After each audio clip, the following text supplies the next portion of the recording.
So thank you so much for watching the movie earlier, everyone. We hope that everyone enjoyed the movie and can also learn a lot from it. And now we'll be moving on to our discussion session. But before that, I would like to greet our online viewers. To our online viewers, hello and welcome to At America. We are the U.S. Embassy's American Center, and we provide a space for Indonesians to learn more about the United States through our programs, events, and also facilities. And now you are watching A Journey into Nature's Wealth, Discovering America's Nature. And before we start, we have a social media question for our online viewers. And the question is, which of these natural landscapes is not located in the US? Is it A, Great Bear Rainforest, B, Grand Canyon, C, Crater Lake National Park, or D, Monument Valley? You can submit your answer on our social media platforms, and for those of you who can answer it correctly, will receive a live shout out from us. And now to lead our discussion, let me introduce you to our moderator for today. She is the Commercial Attaché of the U.S. Embassy Jakarta. Please welcome Melissa Marzalek.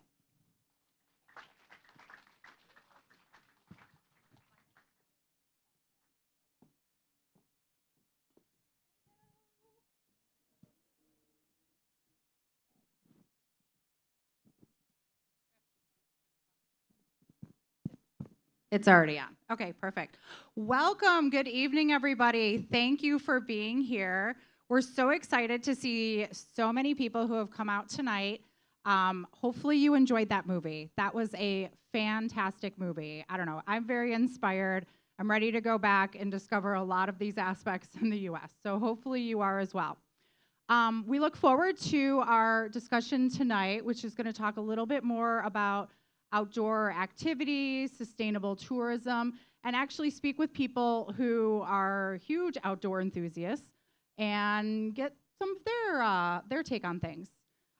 So I'd like to welcome to the stage Ms. Francisca Dimitri Inkiriwang, or Didi. Didi is one of 7 Indonesian women who was on the 7 Summits expedition. So please have a seat, yes. So we're gonna hear a lot about that from her, and I think that's very intriguing. Next, Mr. Maki Omar Parikesit, or Maki, Pak Maki, who Maki is a musician and outdoor enthusiast. He enjoys hiking, cross-country motorcycle riding, and cycling. So I think he is also a graduate from a United States university, so we will hear a lot about his experience as well. And finally, we have Marielle Butters, our vice consul from the U.S. Embassy. So she is one of our consular officers. Welcome, Marielle. And we will, of course, always be talking about visas and answer all of the burning questions that you will have on how to come to the U.S. and logistics aspects. So let's get started, shall we?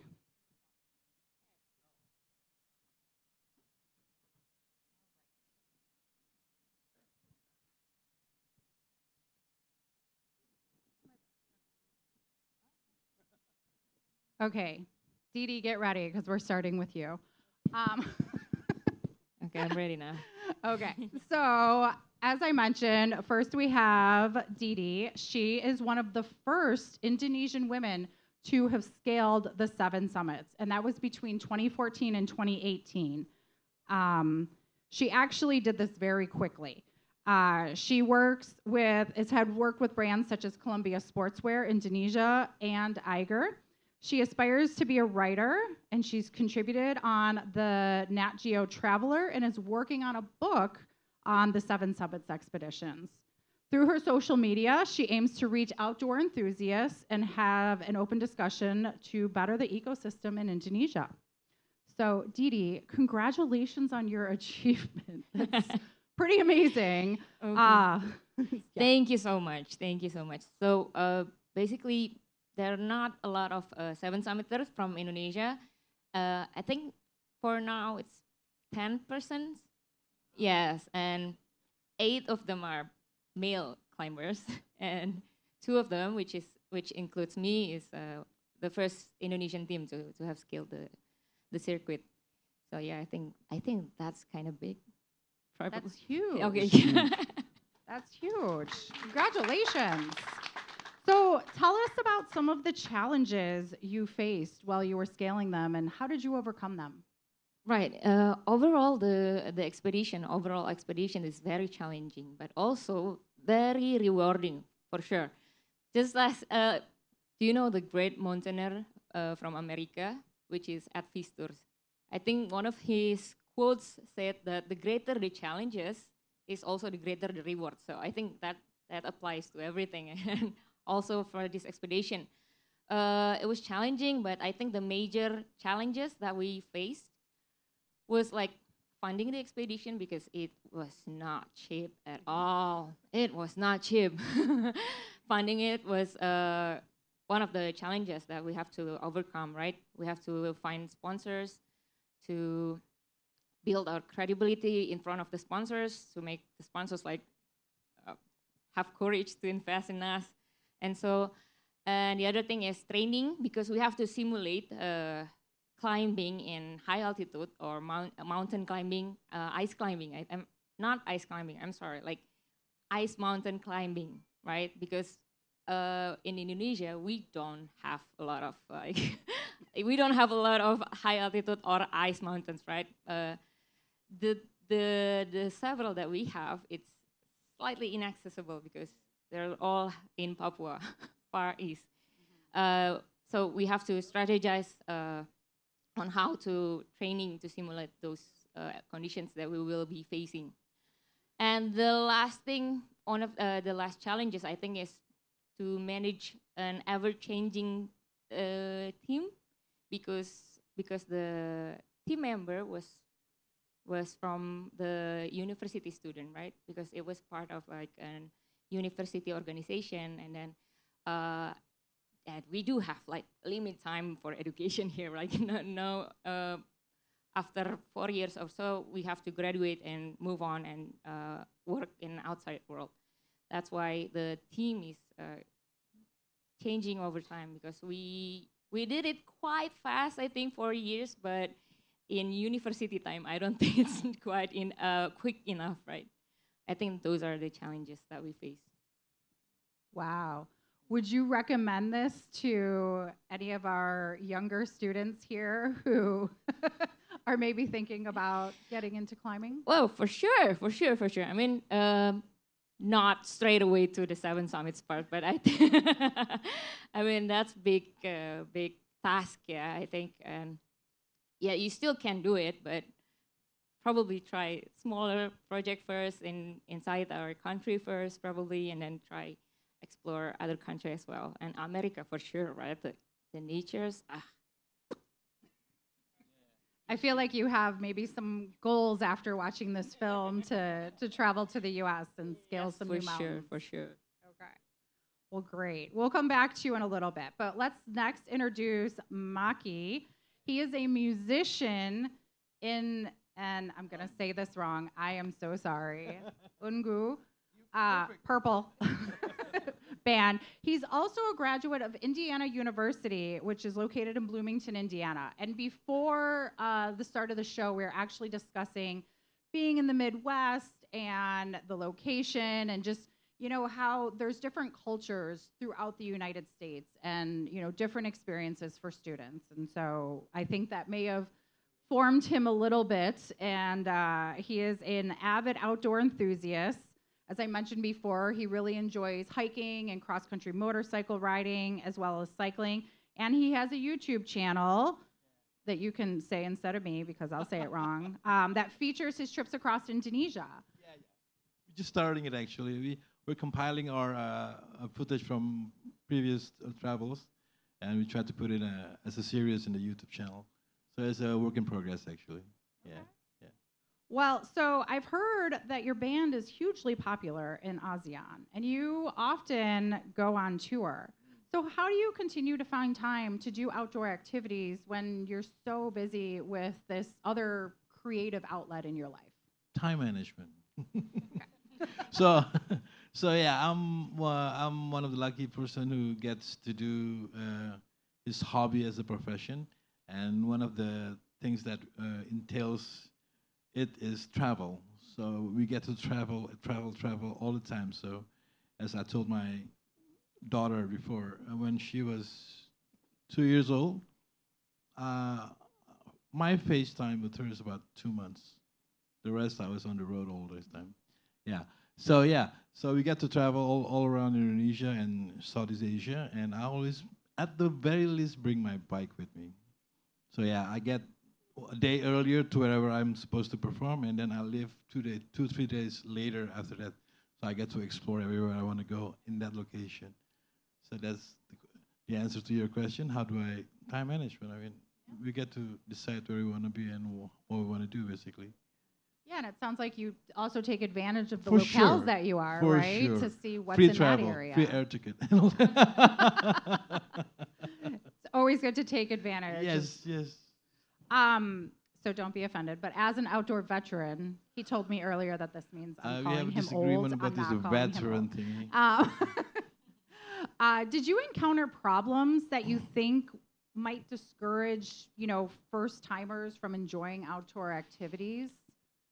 First timer. I think Didi will agree with me. It's first timers always, they have so many questions. They have so many unknowns to them, right? But I think it's not any longer an issue today because all the information is out there. It's whether or not you want to go, jump on it and just do it. I mean, you have all the, like this film right here just show us where to go, how you're gonna get there, and what to see, who to see there, and take you. Back in the day when I started this, there's no such information. I was talking about how I travel all around the U.S. With a Rand McNally map. You know that, right?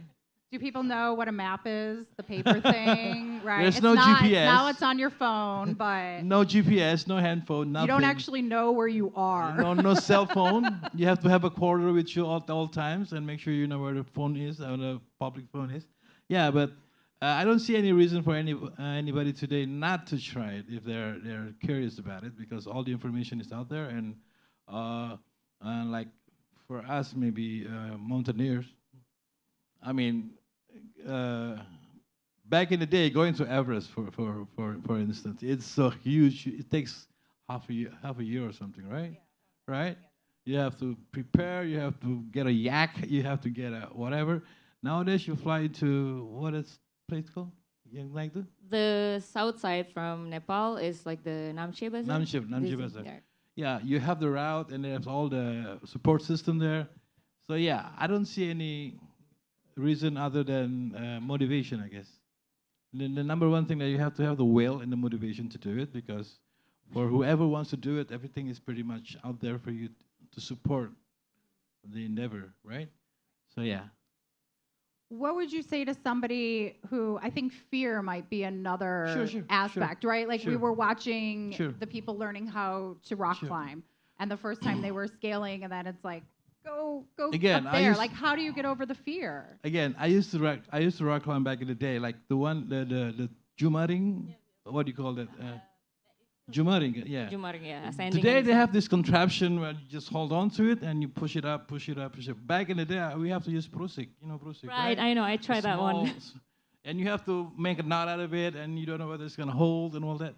But yeah, again, it's the motivation. There's always a way to do it if you really want to do it, and make sure you learn the technique properly before, because as you can see, as Didi will attest with this, is preparation and everything. Preparation is everything, and the technique and the knowledge and the logistics and the scheduling and everything. As long as you prep it right, you minimize risk basically, and maximize expected outcomes.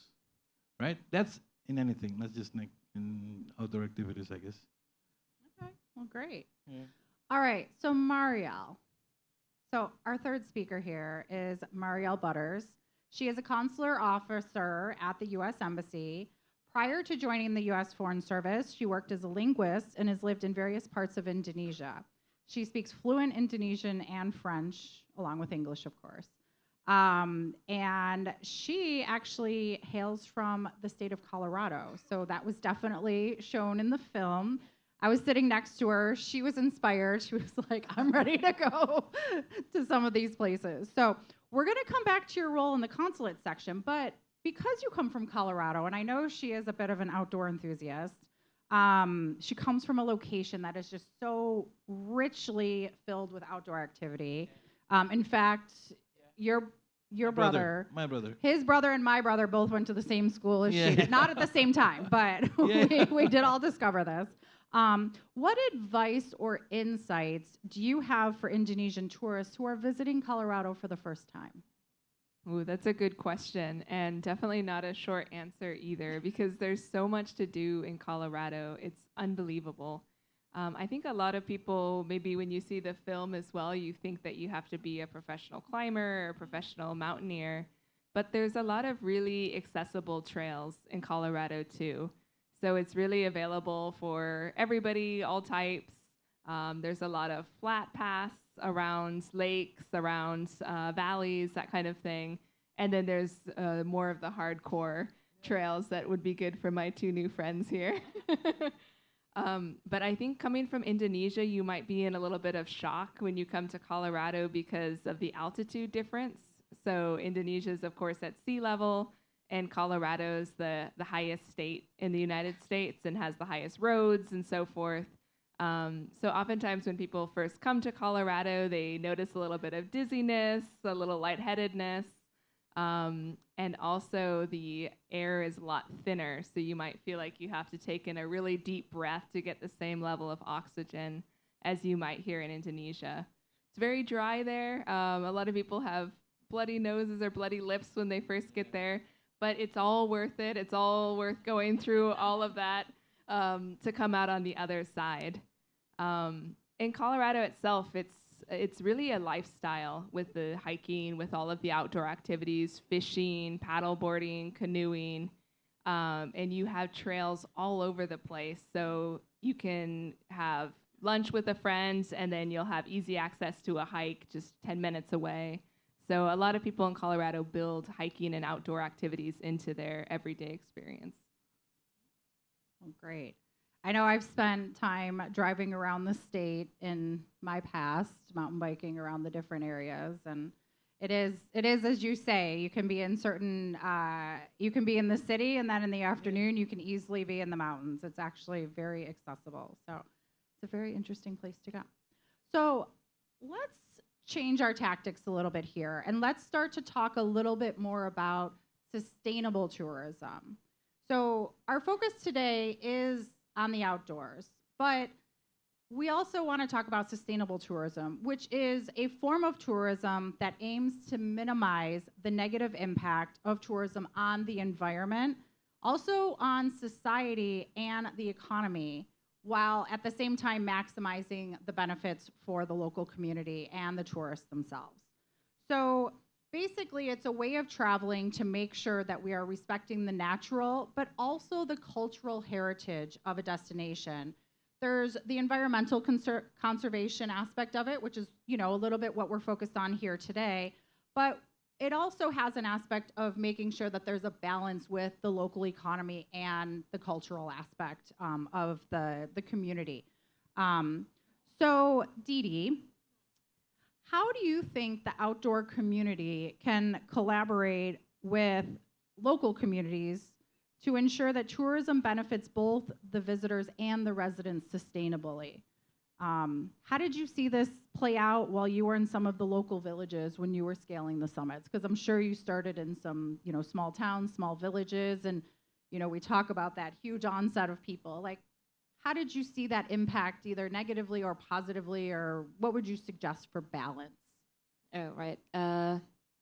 Yeah, for most of the places that I visited for the 7 summits, I think true that we start small from the small village, and then there's some locals, and I think the question was that how we outdoor community can involve the local community, right? So it can benefit both the visitor and also the locals, right?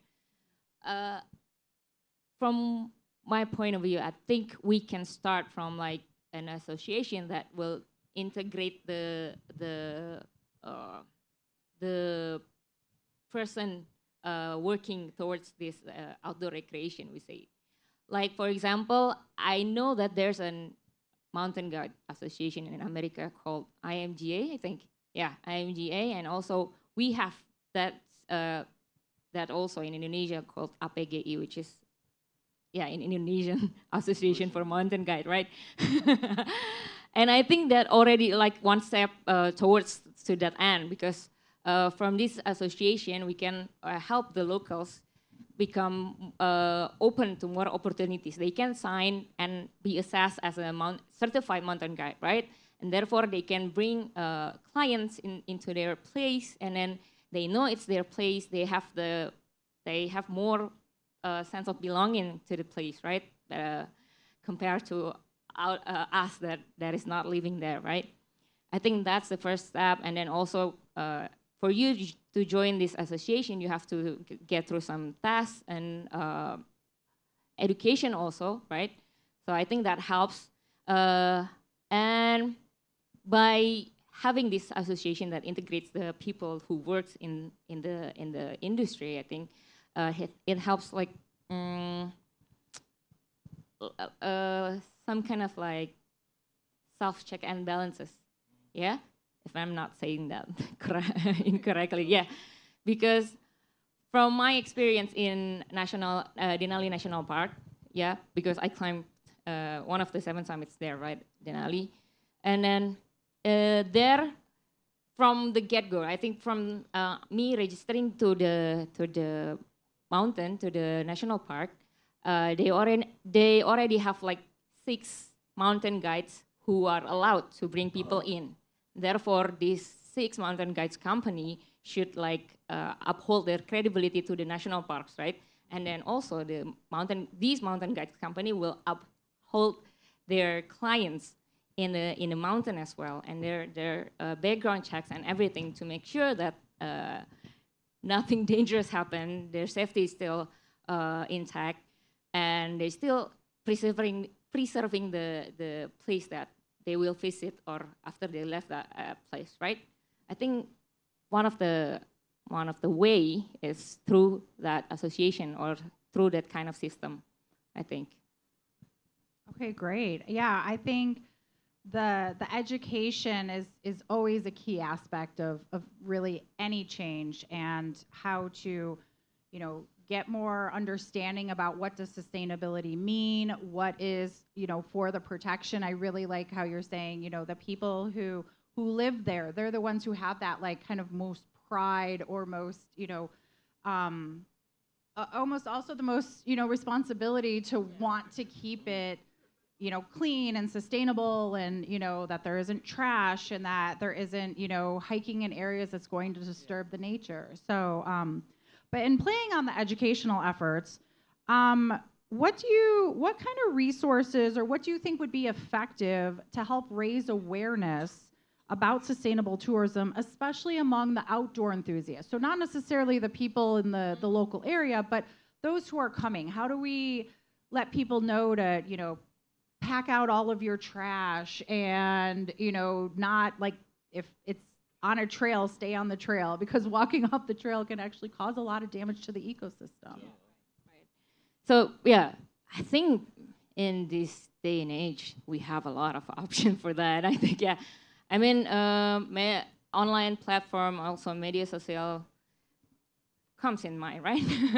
Like a lot of outdoor enthusiast influencers can also like help spread this education by how to hike or how to enjoy the outdoors, more responsibility. Like they can have different aspect or angle about this, from starting from the you prepare your gears as sustainable as it can be. Like I think now one of the trend in Indonesia for hikers is to bring disposable raincoats.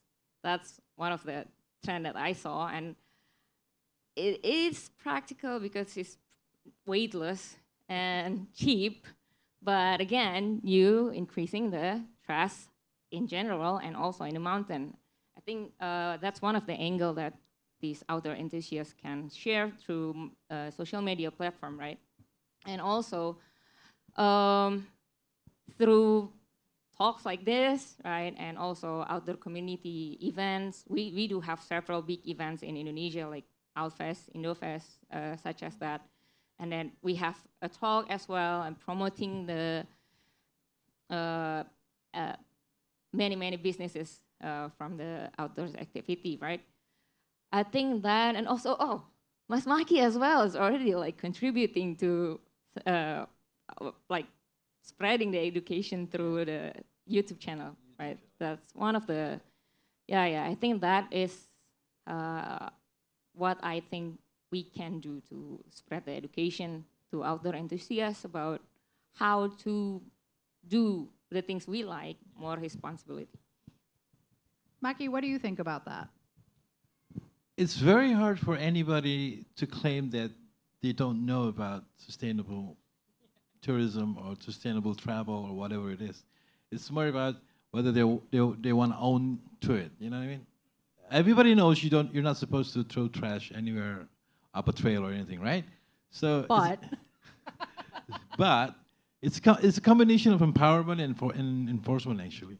What happened is today in a lot of the national parks in Indonesia, the local villagers, the local people there, they started to realize that okay, this thing's gonna last a while, right? It's gonna outlast us. So yeah, so they're educating themselves about responsible hiking, responsible tourism, responsible mountaineering, and all that. And they educate themselves about ecology and their knowledge about their surroundings, their particular mountain that they're guarding, basically. And funny enough, because they start to realize that this thing not only sustain the industry, but it's going to sustain us as locals, right? So a lot of things happens like, for instance, like today, several big mountains in Indonesia are closed for hiking. Why? Because they said the mountain needs to rest. We don't want to see more people for a while, you know? Okay, so what happened is they repair the trails, they clear the trash, so make it pristine, not pristine. I can't call it pristine. Basically maintenance, right? So it has to be from the local people because they're the one who get the most impact of whatever happens on the mountain, good or bad. So yeah.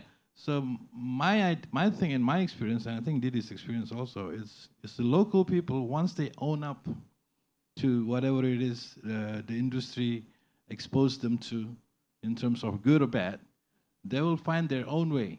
Because funny enough, there are like 200 mountains here in Indonesia, maybe 20, 28, maybe 30 popular mountains where people climb every week, basically.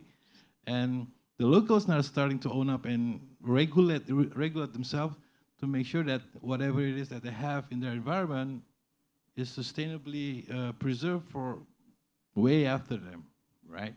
So yeah, for me, in my experience, it's empowerment and enforcement. I mean, if you bring, well, toilet basah apa bahasa Indonesia? Bahasa Inggris?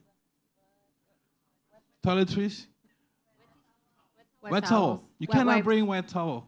And they mean it. I mean, if they found you bring wet towel up Semeru, for instance, you're out.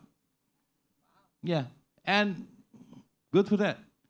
I'm all for that. I mean, if you're gonna put a law in place, might as well enforce it, right? So yeah, and maybe not all makes sense sometimes, but at least it's starting. And I think the beginning of this is a one-way towards sustainable tourism, sustainable outdoor activities, and all that. And because for us outdoor enthusiasts, there's this saying: leave nothing but footprints, take nothing but pictures. If that can be the norm in all outdoor activities, I think we should be okay. no, I agree. And, I would love to see, like you said, that people taking that accountability and realizing the impact of, there's so much water surrounding Indonesia, but you'll be on a boat and someone will just throw their disposable water bottle, not their reusable one. And just thinking, yeah, but it's such a big sea, it's such a big, but it comes up on the shore somewhere, and you have these beaches, and yeah, so I would love to see it taken. But I'm glad to hear that the mountains are resting. That I love that they're taking a little nap. They have to have a little down. But that's you actually have enough people for a while. Yeah. Thank you. but that's also good because that shows that it isn't prioritizing the economic benefit over the local the It's not what the all about nature the money. needs. They know Right. if they know if the mountain is not well rested, it's not going to provide them more benefit in the coming. I mean, way back when I was in Yellowstone National Park, I remember meeting this ranger who was fumed because we light a fire, right? And he means business, right? He threw us out of the park because we, again, if you're gonna put a rule in place, enforce it, right? So yeah, and it's starting here in Indonesia right now, which is good, I think. So besides Yellowstone, what are maybe some other specific destinations or maybe even activities that you believe really illustrate successful sustainable tourism, like within the outdoor enthusiast community? It can be in Indonesia, or the U.S. You can talk about U.S. Yellowstone, number one. Indonesia, if you go to Gunung Gede National Park, they're pretty serious about sustainability. Semeru National Park, they're pretty serious about sustainability in terms of they're enforcing rules and regulation that make sure the sustainability part of the industry is maintained. And in the U.S., I mean, if I tell you a story that when I first get my car in LA, it was 9 miles on the dial. When I left the U.S., it's 450,000 miles on the dial. So yeah, That's I've been miles, around. not kilometers. No, miles. Right. Miles. So yeah, it's further along a bit. So yeah, I've been around in the U.S. I've been to the Appalachian. I've been to the north, south, Florida, Boston, Seattle, everywhere. By car, by bike, by motorcycle. So the thing about the U.S. is your national park system is pretty well regulated and pretty function very well. I think it's a model that we can aspire to basically here in Indonesia, and it's starting to become that in a lot of places. Like I said, Semeru National Park or Gunung Gede National Park and Rinjani National Park. Yeah, again. So yeah, I think that's one way, and it's the starting point for us, Indonesia or elsewhere, to make sure that sustainability has become the mainstay of the whole industry point of view, basically. Because it's going to outlast us, so make sure it's there when we left, kan? Great. Well, thank you. This has actually been fascinating, very insightful. We appreciate all of your thoughts. Hopefully everyone here maybe learned a little bit more about sustainable tourism and, starts to think a little bit more about the impact that we have on our environment, whether we're in the city or in some of the beautiful landscapes. Now that we know how to act and care for the destinations that we travel to, why don't we shift over to Marielle to talk a little bit about the visa logistics, because this is always everyone's questions when they hear that we work at the embassy. They're like, oh, visas, consular, what? How do I do this? So as we're looking at preparation for travel to the US, Marielle, you always get so many questions about visas. I'm not just in your interviews, but I think in general. But we also know that you do a great job of getting the information out there with a fantastic website, a whole lot of frequently asked question reviews, as well as participating in events like this. So thank you for that. Hopefully this will help make it a little bit less stressful for people as they apply for their visas. So why don't we start with a few of the typical questions that Marielle gets.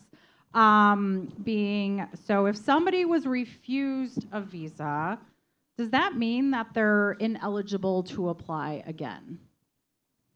So we do get this question a lot, oftentimes right after the interview, after somebody has been refused, or sometimes in a grocery store, or sometimes on the street, or at Monas. What I do want to emphasize is if you have been refused, it's not a final refusal for life. So you're perfectly welcome to apply again.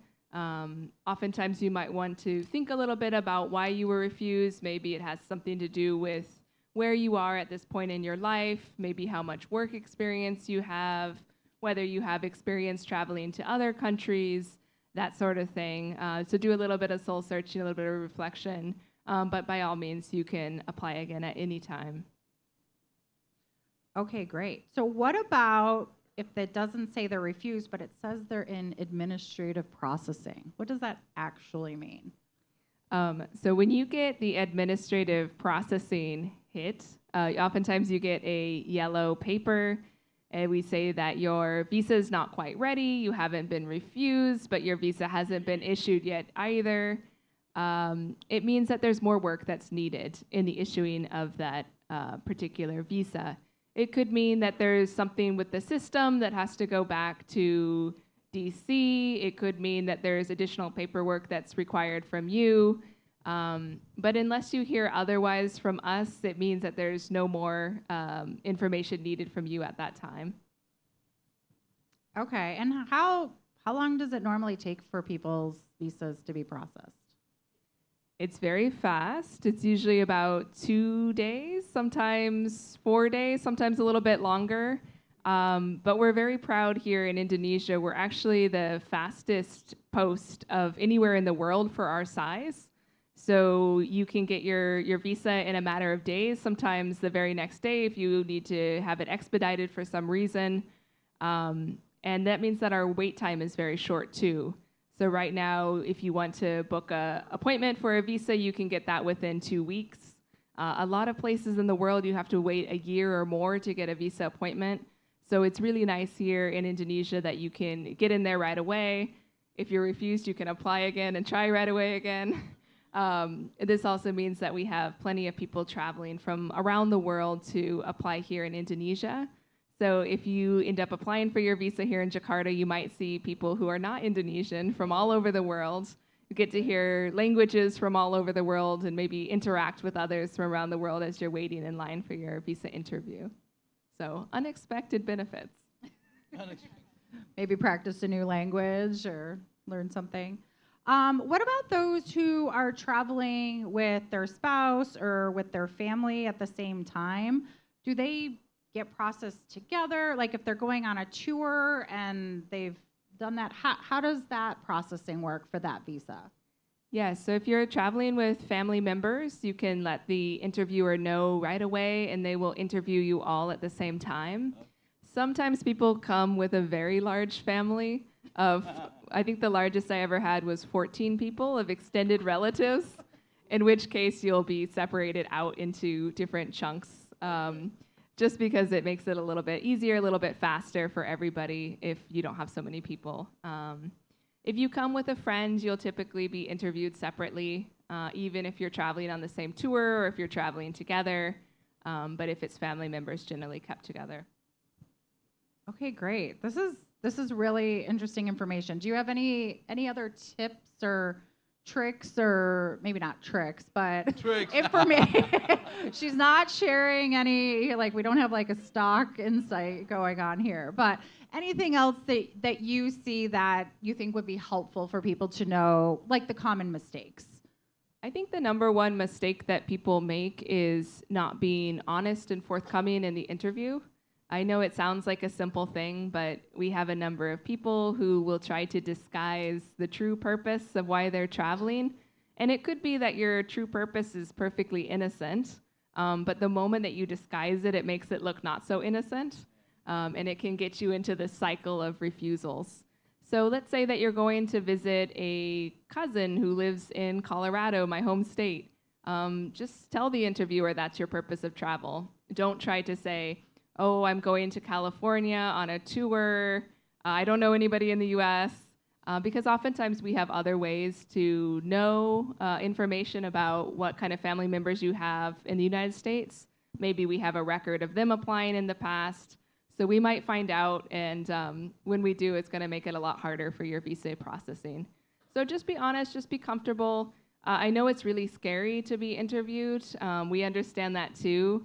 But when you come for your interview day, just take a deep breath and tell your story. Take a deep breath. Take a deep Okay, breath. all And even if you're nervous, you can tell the officer, listen, I'm really nervous. This is a big thing for me. I've never done this before.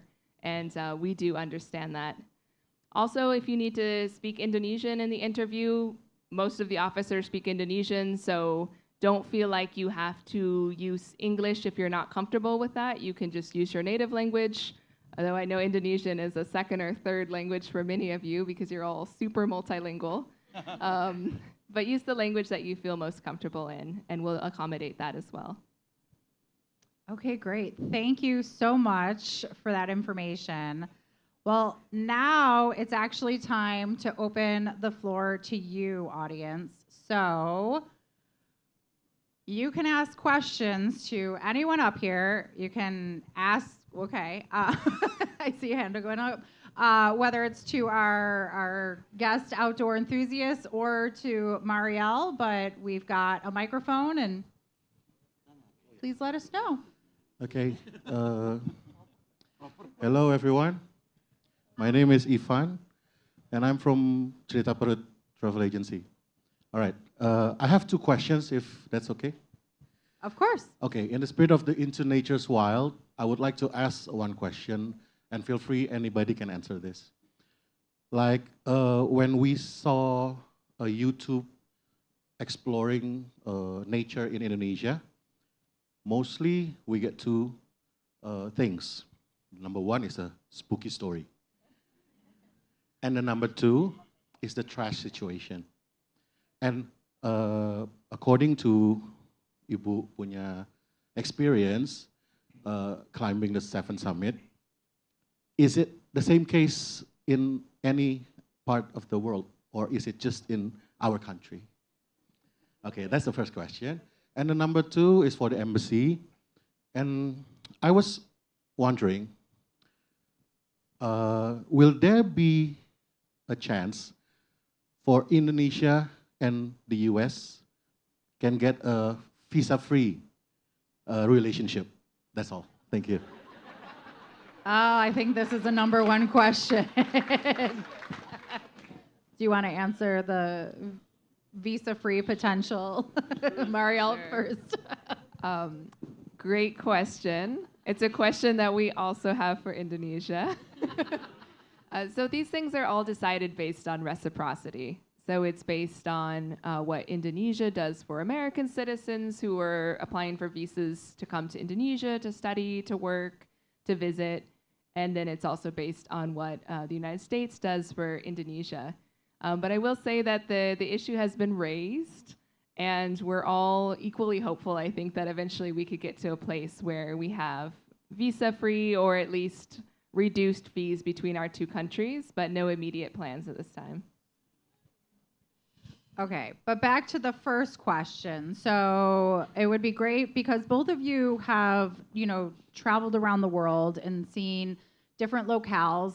How do you mentioned the trash, and I think the horror is just a culture thing, right? Is my understanding. All the movies are horror movies in the cinema. What's your experience in other places compared to here in Indonesia? Okay, yes.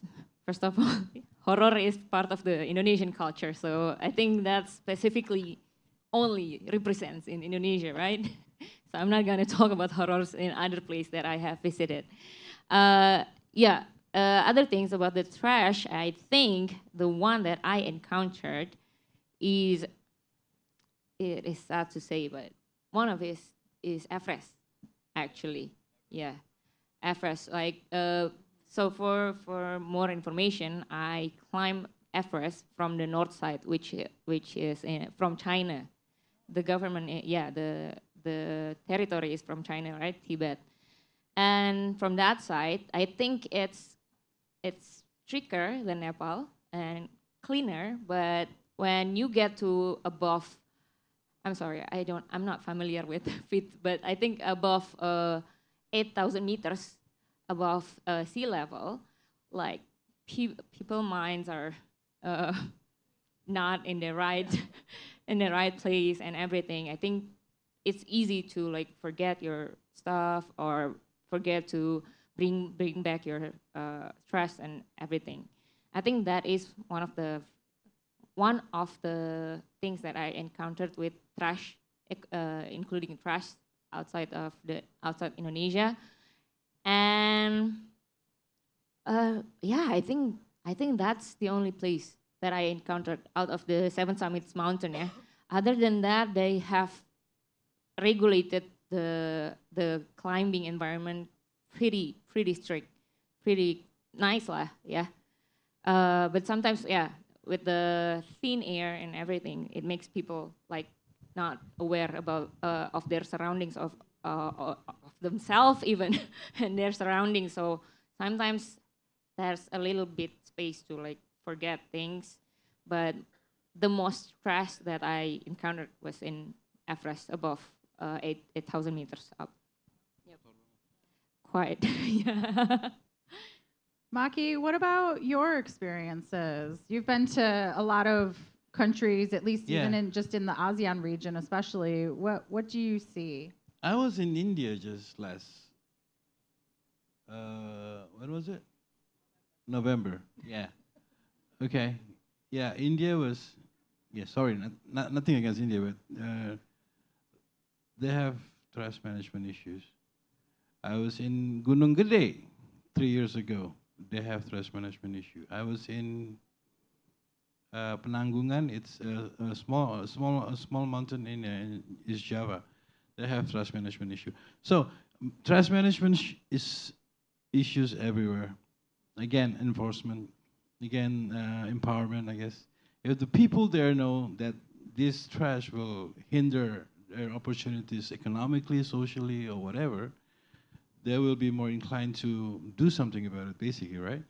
And I can see that happening also in a lot of places. And again, in Jaipur, India, this big, huge castle, clean as it can be. I said, why? Because if it's dirty, nobody's coming, right? So yeah, Mumbai, different story. Jaipur, different story. Same India. Semeru, different story. Penanggungan, different story. Same Indonesia. So I guess Nepal. So I guess it's about whether or not the one whose livelihood or sustainability depends on it most, care about it most, then we can talk about it. You know what I mean? So again, yeah, empowerment, regulation, maybe enforcement, and I can see it make a huge difference where those are applied and those aren't applied. So yeah, for me it's that, because yeah, mountains that are very clean in Indonesia. There's a lot of Gunung Kembang, very very clean, and well, the next mountain over, because the local guys don't really care about it, trash everywhere. So yeah. Yeah, I appreciate you talking about it's basically everybody's responsibility, right? Yeah, It's yeah. the regulation, it's the empowerment. Yeah, because yeah. I often hear the government's not doing anything about it, and I'm It's not like, the but government. you're the one throwing the trash. Yeah, So like remember, and it's that it seems like, oh well, it's not a tourist location, so therefore the government doesn't care about it, and I think it becomes everyone's responsibility. So one of the things we did when our last expedition from riding my motorcycle and climbing mountains from from Jakarta to Aceh, it's bringing trash bins at every post on a mountain. Okay, but the guy then said, okay, who's gonna bring this trash down? You. Oh, me? Okay. Why should I? Because if your mountain is dirty, nobody's climbing. Nobody's going to use your guide services. Nobody's going to buy in your warung. Nobody, right? Okay. Yeah, you get to engage, with them. Sometimes they see short term. They think short term. So yeah, part of our responsibility, who's been fortunate enough to be around, is to kind of share, right? Why did I mention the Yellowstone? That's in 1989, 34 years ago. It's already there back then. Right? You go to Yellowstone, it's one of the cleanest places I ever seen. As a park, why can't we have it here? And one of the things I noticed is they enforce the law to the T, I guess.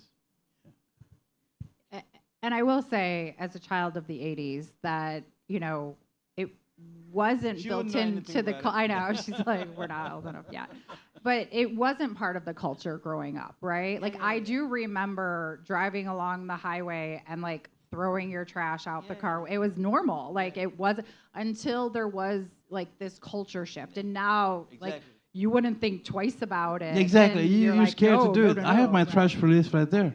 My daughter, every time I want to try something, don't do that. I was like, okay. I guess her generation is conditioned in such a way that doing that is, frowned upon. to say the Hopefully, we least. continue to spread that, Hopefully, right? hopefully. So that would be great. Other questions? Who else has a I question want to ask in our something. audience? Can I? Oh, So basically, you can apply visa anywhere in the world, as anybody. So I can go to, I don't know, England or something, come to the U.S. Embassy and apply visa as an Indonesian in London or something. Yes, technically, Okay. yes, you can.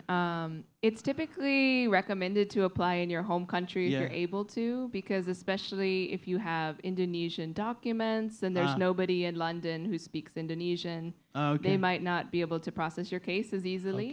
Okay. But in general, you're open to apply anywhere in the world that has Okay. a U.S. embassy or a consulate. Okay. Just not. I mean, maybe somebody's studying in another country and they're trying to go too, right? Yeah. We have our students, and Yeah, yeah, so yeah. yeah, Yeah. Okay. Okay. Duly noted. Never know that one. we're glad to teach you something new here tonight. All right. Other questions? Anyone else brave enough to raise their hand boldly? Oh, there is a hand. She's like the rock climbers who are. She's starting early. She's perched. starting. She's starting. She's ready to go. I see it. As a minor, can you get a visa to travel to America alone if you have a family member there? Yes. Yes, you can come to the embassy by yourself as well. You don't need to come with a guardian. If you want to, they can accompany you during the interview. But yes, you can show up, you can apply for the visa. Just be ready to answer questions about the purpose of your trip and who that relative is and when you last saw them, that sort of thing. Okay, thank you. Anyone else? Ah, we've got some hands up over here. Hello, my name is Carissa. I have 3 questions for our speakers here. The first question is, what is your scary moments while you're traveling? And my second question is, what is your mission to make this movie? And lastly, why would you spend big amount of money and risk your life to hike or climb Mount Everest? You sound like my wife. Since Exact same question. Why are you doing this? Why are you doing this? Well, since there are news about frozen dead bodies there, it proves how deadly it is. So how would you answer that? Jawaban kita sama ya. Because it's there. Because it's there. Like the Grand John Moy said. Go ahead. Okay, so the first one I think was the question about I like why. the last one. The 'cause why, she, yeah, she okay. mentioned Let's go through frozen the- dead bodies. the So last one. Yeah, because it is known that in Everest, above the last shelter, from south side is Camp 4 and from north side is Camp 3, there's a lot of, not a lot of, there are several dead bodies there that is not taken down. Yeah, it's not taken down, but yeah, it also shows how dangerous the climbing itself, right?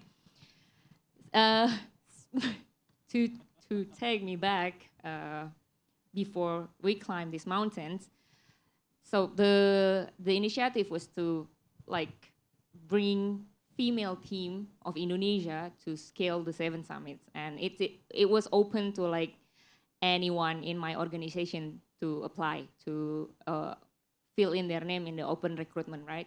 So anyone with enough motivation and good planning about their university study can apply, and then there's a like 2 stage of screening. The first one was physical test, and then the second one was interview. I think that's like in a short how I get in the team, right? And as to why personally, I don't really know. I think probably because first of all, I like spending time in nature, right? Because I have this. Do you will feel like become part of the vastness of the nature somehow? That's for me, I think. And what I assume was climbing Everest reflect those vision for me. And as I go from the first mountain, second mountain, third mountain, fourth, and so forth, it does reflect that what I assume about the nature, what I feel when I'm nature I'm in dangerous places, I think, and also the most important thing, it is dangerous, but when you prepare yourself properly, like I have prepared myself for 4 years to climb Everest, and then it's like the risk is there. The risk that I will become one of the dead bodies is there, right? It's there, but like when you reach that point, I think your preparation takes some amount of defining facts, but also we cannot forget about the luck aspect, because yeah, those people were motivated, right? The one who climb Everest and cannot return back, they also motivated. They also probably prep more than anyone at that time, but we cannot forget the luck aspect, right? I think that's why there are frozen dead bodies up there, but yeah. I feel the horror part of the Indonesian culture Yeah, very but- much coming yeah. out here. A little bit. But thank you for the question. I like how she attend to frozen dead bodies. It was like Yeah, can you, sorry, what was the first question? there's three questions. That's the why. Yeah, The other two was what? what was about the movie? Oh, the Oh, it's scary the scariest part. Yeah. The Yeah. first question is, what is your scary moments while you're My traveling? most scariest moment was when my phone died because we ran out of battery, so my wife can't call me. That's the scariest moment. For sure. It wasn't for your navigation. It was more that you'd be in trouble.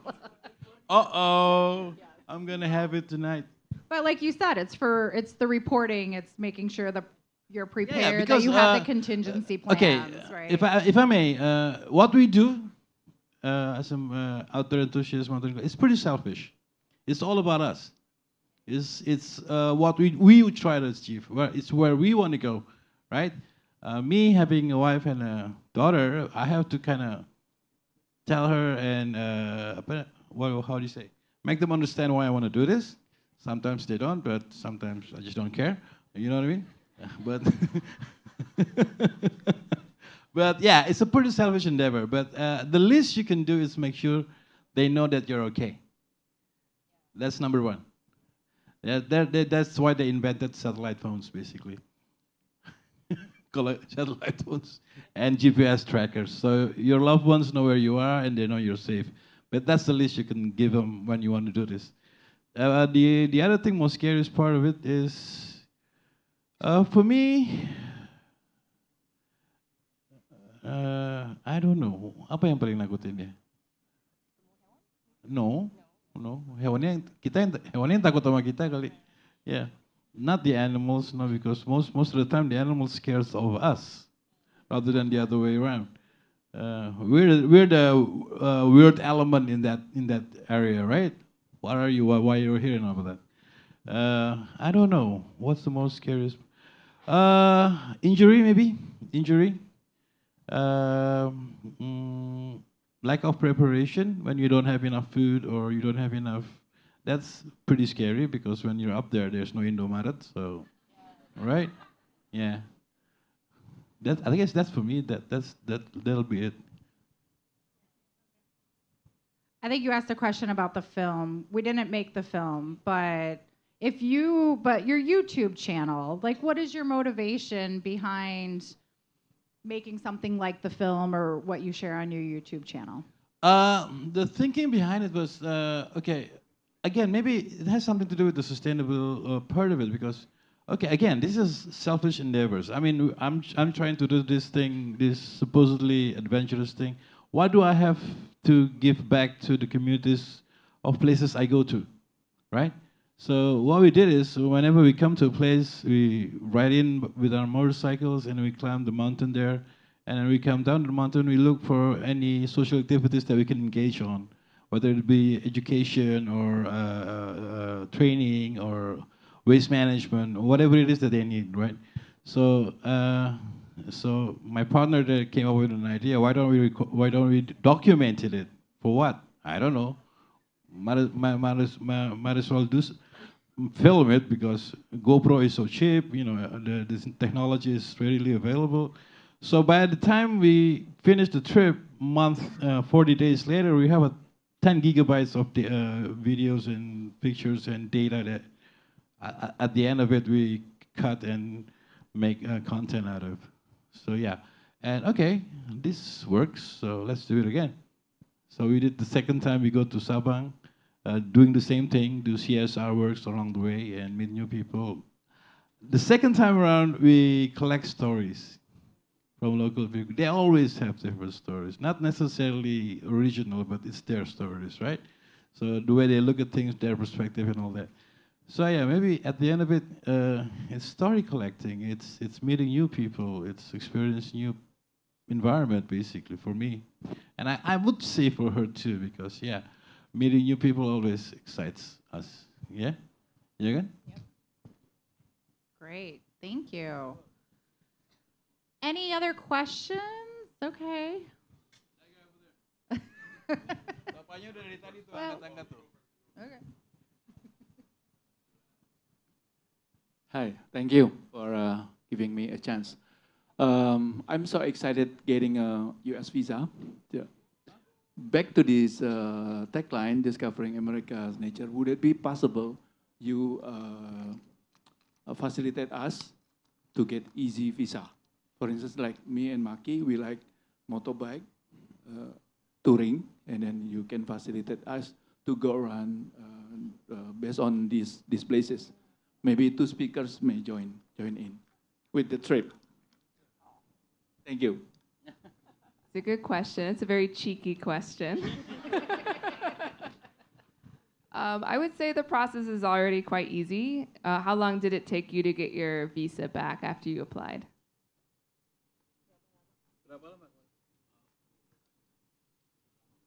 Oh, udah lama banget. Okay, for your information, Bima and me went to school in Indiana, so yeah, it's a long. I didn't know he'll be here, so he's just right in front of me. He went to Indiana also for school. So I know it's been a long time for you. If you apply, you'll be able to get your interview slot quite quickly, and then the processing time will be done pretty quickly too. You'll still have to apply separately.